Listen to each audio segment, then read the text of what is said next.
নাটক মোদের অধিকার, রুখবে নাটক সাধ্যকার স্লোগানে যুক্তরাষ্ট্রের নিউ ইয়র্কে নাটক বিষয়ক অনুষ্ঠান করেছে সাংস্কৃতিক সংগঠন কৃষ্টি। শনিবার কুইন্স লাইব্রেরির মিলনায়তনে এ আয়োজন ছিল নাটকের গান, প্রবাসী মঞ্চনাটক নিয়ে আলোচনা সভা ও নাটক মঞ্চায়ন। স্বাধীন মজুমদারের স্বাগত বক্তব্যের পর জীবন বিশ্বাসের পরিচালনায় জীবনভিত্তিক বিভিন্ন নাটকের 6টি গান সমবেত কণ্ঠে গাওয়া হয়।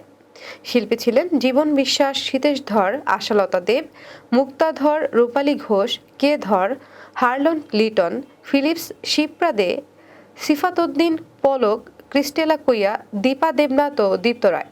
দ্বিতীয় পর্বে অভিনেত্রী বন্যা মির্জার সঞ্চালনায় প্রবাসী মঞ্চনাটকের হাল হকিকত নিয়ে কথা বলেন অভিনেত্রী রোকেয়া রফিক বেবি। তিনি তার দীর্ঘ প্রবাস জীবনে মঞ্চনাটক মঞ্চায়নের চ্যালেঞ্জ ও অভিজ্ঞতা নিয়ে কথা বলেন। নাট্যকর্মীর সংকট না থাকলেও দর্শকের সংখ্যা বাড়েনি বলে মন্তব্য করেন তিনি। তারপর ওরিয়ানা ফালাসির উপন্যাস letter to a child never born অবলম্বনে আনু মোহাম্মদের নাটক হাত বাড়িয়ে দাও পরিবেশিত হয় হীরা চৌধুরীর পরিচালনা ও নির্দেশনায়। এতে অভিনয় করেন ফেরদৌসিতি ও হীরা চৌধুরী। অনুষ্ঠানে নির্দেশনা ও সমন্বয়ে ছিলেন সীতেশ ধর, তানভীর আহমেদ, শুক্লা রয়, জিয়াউদ্দিন শিপন ও বন্যা মির্জা।